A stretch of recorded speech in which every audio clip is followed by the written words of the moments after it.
My name is Isabella. I'm 36 years old and live in a quiet town on the outskirts of Denver, Colorado. I work as an accounting assistant for a medical equipment supplier while also managing the household in our small home. No kids, no noise, just me and my husband, Tyler. Tyler is the same age as me. He works as a sales team leader at a major real estate firm. He has a polished appearance, a persuasive voice, always dressed in crisp shirts with a trace of expensive cologne as he walks by. To outsiders, I probably seem lucky, but they have no idea how cold it feels inside this house. Today was supposed to be special, June 12th, our wedding anniversary, 8 years ago, and Tyler's 36th birthday. I took a half day off from work, drove over 30 minutes just to get his favorite red wine, and stopped by a specialty butcher shop to pick out a cut of Wagyu short ribs. I'm not a great cook, but I did everything I could to make this dinner memorable. I strung up lights around the balcony, laid out an ivory tablecloth, arranged the silverware in perfect order. The custom cake I ordered was ready in the fridge, a simple one with smooth vanilla frosting and a small message on top. To Tyler, happy birthday and anniversary. By 7 p.m. I adjusted my dress, dabbed on a little perfume, and sat down to wait. I believed he would come home. 8 o'clock, I lit the candles. 9. I texted. I'm waiting. No reply. 9:30. I called. 5 rings, then voicemail. At exactly 10:35 p.m. I received a short email from Tyler. Sorry, big client emergency, I have to stay at the office, we'll make it up later. No thank you, no happy anniversary. I set the phone down on the table. The candles had burned out long ago, the cake was still untouched in the fridge, and I stood frozen in the golden glow of the dining room lights, still holding the folded napkin I'd prepared for him. I didn't cry, but something inside my chest shifted out of place. That night I put everything away, boxed up the meat and stored it, took down the lights, wiped the table. No one enjoyed the dinner. There was no one to celebrate with. I lay down around midnight, still in the wrinkled dress I had picked out for the evening. I tried to sleep, but the image of that short, cold email kept slicing across my mind like a dull blade. It wasn't the first time Tyler came home late, not the first time I waited until my body ached. But this time, something felt different. A quiet, creeping instinct, like a cold breeze down my spine. The next morning, I got up early and went to work like usual, but all day there wasn't a single message from my husband. I tried calling, just more ringing. It was as if I no longer existed in his world. By noon, growing uneasy, I called Tyler's office. The receptionist hesitated a moment, then said, "Oh, he resigned 3 days ago. He didn't leave any forwarding information." I stood frozen in the hallway of my own office. The air around me thickened. My heart pounded as memories flooded back like a film in reverse. And suddenly I understood. It wasn't about work or a client. He had chosen to vanish, and I, his wife of 8 years, was the last to know. Right after work, I rushed home. Every turn of the wheel felt like bracing against a rising tide. I unlocked the door to our third-floor apartment, the place that once felt like a haven, now thick with suffocating silence. My eyes immediately fell on the shoe rack, a glaring empty space in the second row. Tyler's favorite brown leather shoes were gone. I called out, "Tyler?" No response. I hurried to the bedroom, and my heart sank like a stone. He was standing in the middle of the room, beside an open suitcase, clothes tossed quickly into a duffel bag, a navy suit, a tie, a pair of brand new dress shoes, still with the tags on. Items he never wore to any regular meetings. "What are you doing?" I asked, voice hoarse. Tyler looked up at me like I was a stranger. "You're back," he said flatly, then continued packing. I stepped closer. "Where are you going?" "Next state over," he said casually. "I've accepted a new job. In Albuquerque." "What?" I froze. You quit your job and didn't say a word to me?" He didn't answer. Instead, he pulled a slim folder from his bag and placed it on the table. I opened it. The first page was divorce papers. I stood motionless. "Tyler, what is this?" He looked at me with eyes like steel. "You're no longer the wife I need." "What are you talking about?" I gasped, unable to believe it. "You always put work first. The house is dusty. You only cook on weekends. You don't care about me anymore. I gripped the papers. I tried. You come home late saying you already ate.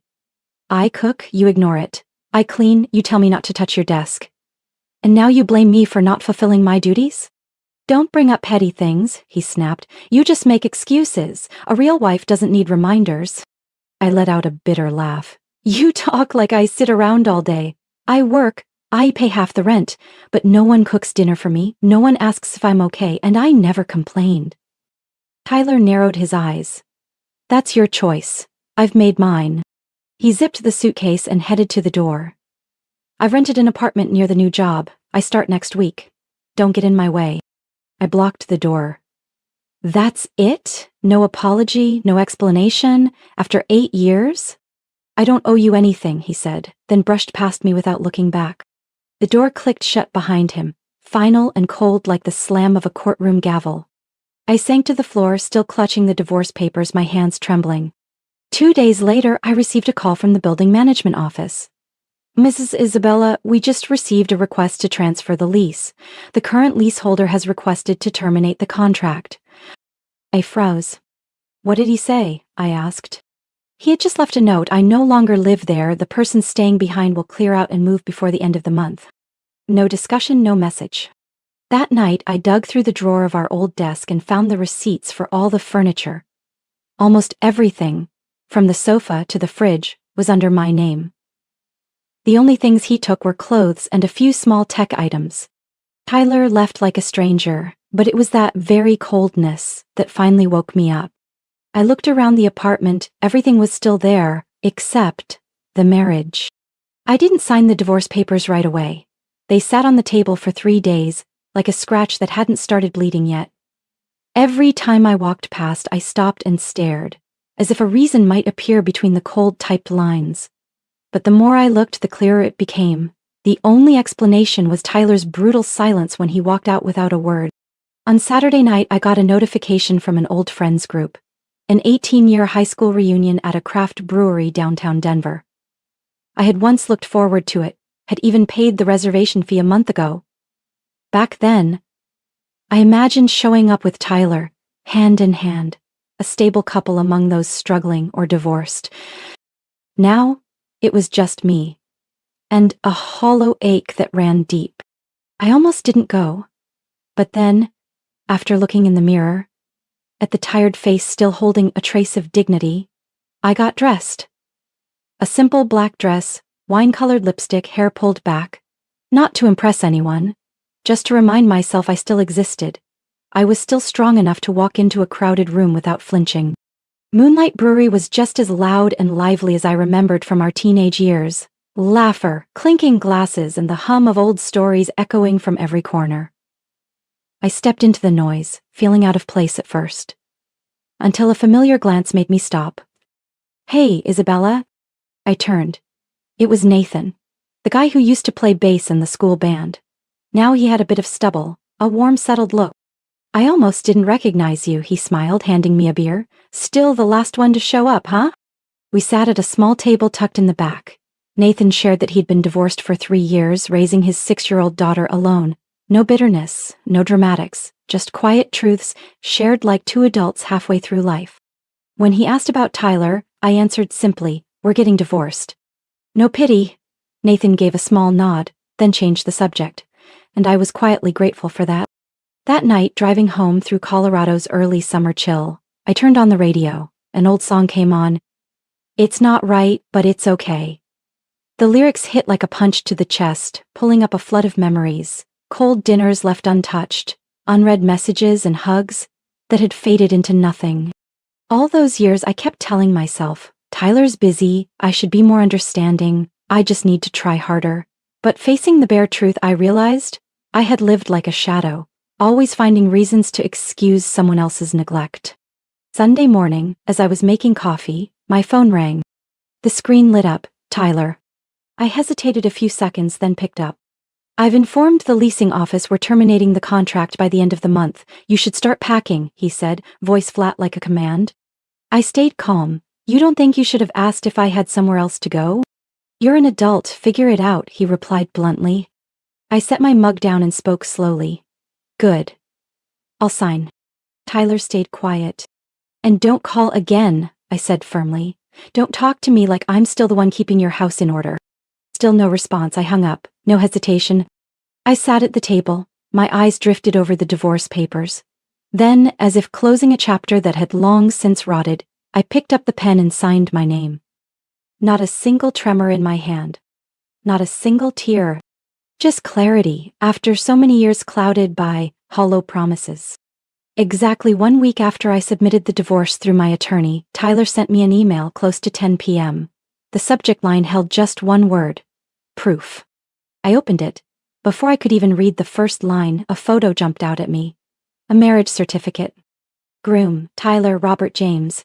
Bride, Marissa Ellis Whitmore. Stamped in deep red at the bottom, Bernalillo County, New Mexico. Date of registration, exactly 1 day after the court finalized our divorce. Before I could react, my phone rang. He called right after sending it. I picked up. Tyler's voice came through, disturbingly triumphant. You saw it, right? I got remarried. Life's never been better. I didn't speak, I just listened. And deep inside, something quiet began to shift.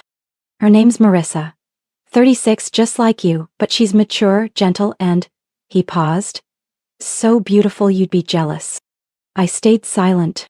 She's the only daughter of the family that owns the Whitmore real estate chain in Santa Fe. Her parents built us a small house near the Southern Hills. And the job? Her family helped me become the executive vice president at her company. So that's why you needed the divorce so quickly? I asked, trying to keep my voice steady. Not entirely, he replied. I just couldn't keep living with a woman who always put work first and neglected her role as a wife.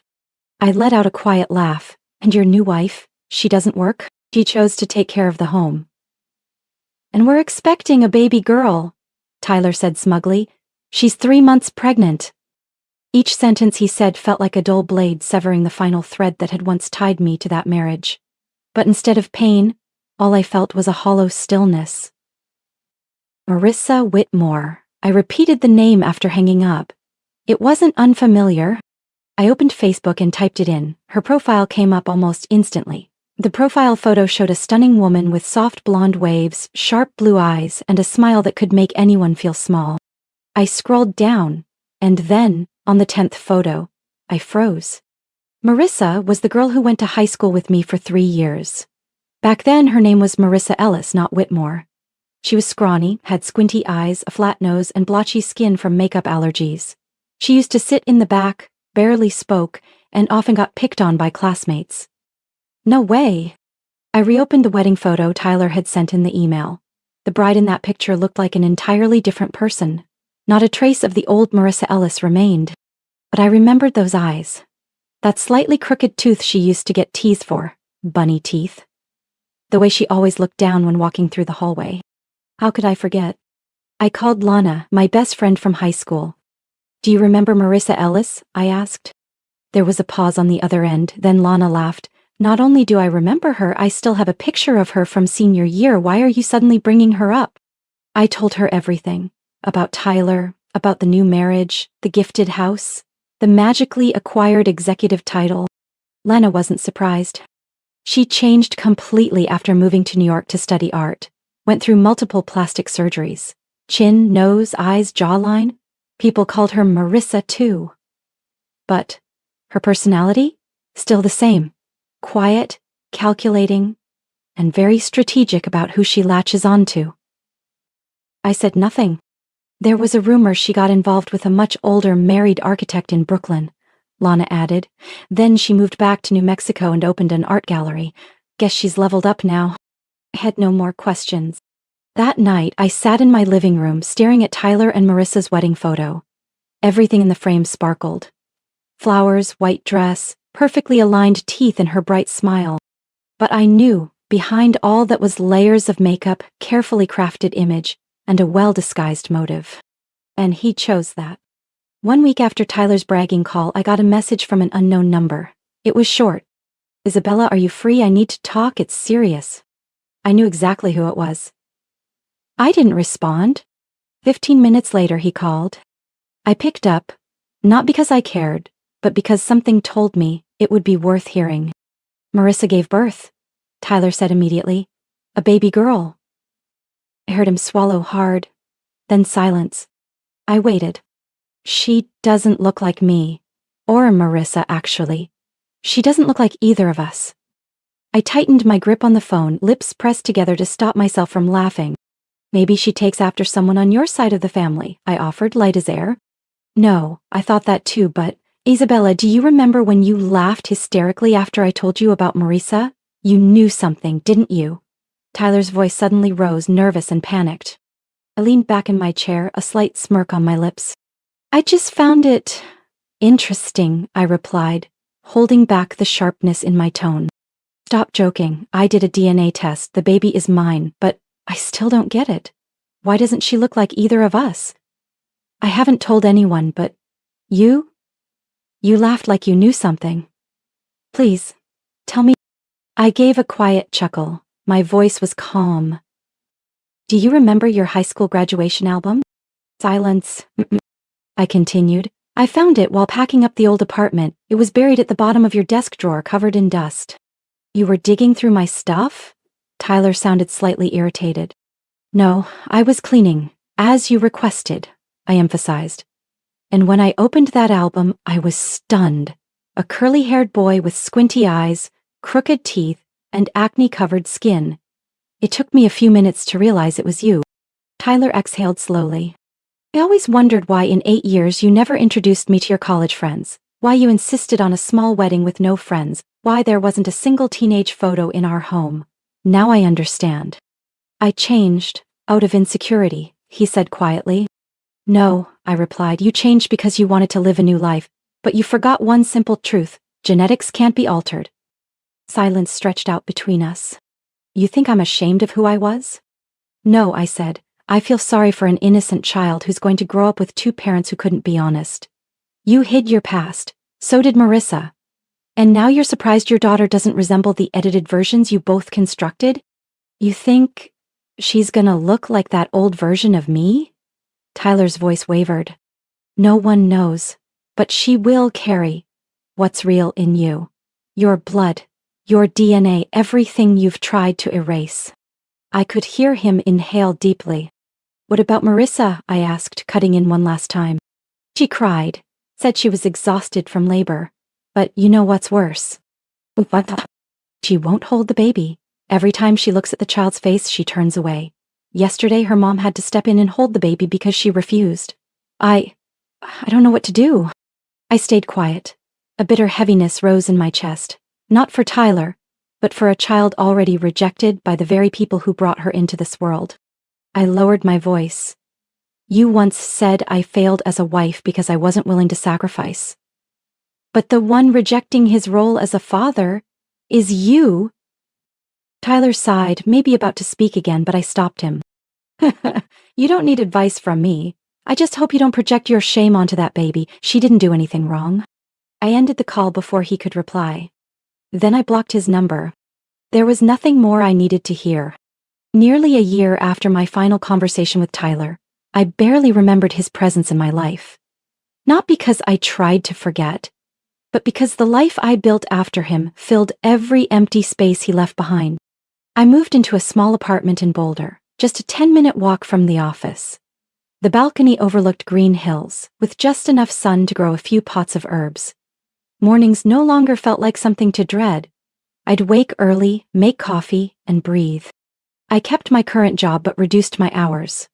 I chose a life of balance instead of burnout, chasing things that were never meant for me. I enrolled in a weekend art class and reconnected with old friends, one of whom was Nathan, the guy I had met at the reunion.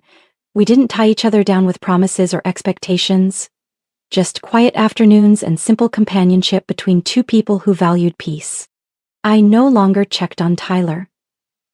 But life has a strange way of updating you about people who once stepped out of it. One early autumn afternoon, I ran into Lana at a used bookstore. After a few casual greetings, she leaned in and whispered, "You haven't heard anything about Tyler, have you?" I shook my head slightly. Marissa is looking for a divorce attorney. I raised an eyebrow, unsurprised. Word is Tyler cheated again, Lana continued, with a new hire at his wife's company. Marissa found out 3 months ago but kept quiet, for the child's sake. The child? I asked. Their daughter. She's almost 3 now. But it gets worse. Lana showed me a screenshot from a friend in a preschool parent group. There's a new girl in class. Her mom had full plastic surgery. Somehow the kids found out and started teasing her, saying, "Your mom used to be ugly." The poor thing cried all week. I stared at the message, heart sinking. Even though I no longer cared about Tyler or Marissa, thinking of a child being bullied for choices that weren't hers broke something in me. Sadness. Anger. Both. Marissa regrets having the baby, Lana added. She thought the child would inherit her post-surgery beauty, but now, it's obvious the girl carries the original genes. I said nothing, because honestly, there was nothing left to say. Tyler and Marissa once chose a version of life wrapped in glitter, built on illusions of beauty, status, and control. But in the end, what couldn't be hidden, the past, the truth, and the way they treated others was what showed up the clearest when they had a child. I returned to my afternoon, picked up a small croissant from the bakery, and strolled home through the park, where golden light streamed through patches of grass. My life now has no drama, no major twists, but it has rhythm, autonomy, and a fullness I once thought I'd never touch. Sometimes I still reflect on what I've been through.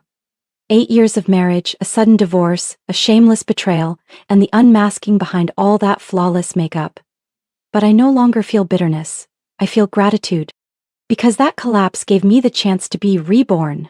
Not into someone new, but into myself. No compromises, no avoidance, no pretending to be okay. If anyone ever asked me whether I've forgiven Tyler, I'll probably smile and say, I don't need to forgive anyone, I just need to live true to myself. And for the first time in years, I can say that without hesitation. Isabella's story is a reminder that appearances may fool the world, but time always reveals the truth. When she was betrayed and discarded for not being perfect, she didn't seek revenge or beg for closure. She walked away quietly and rebuilt her life from the inside out.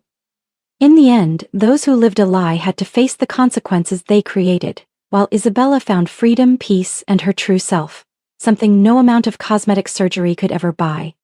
What do you think of Isabella's choices and the downfall of those who lived a lie? Share your thoughts in the comments. Don't forget to follow the channel for more powerful and surprising stories about family and life.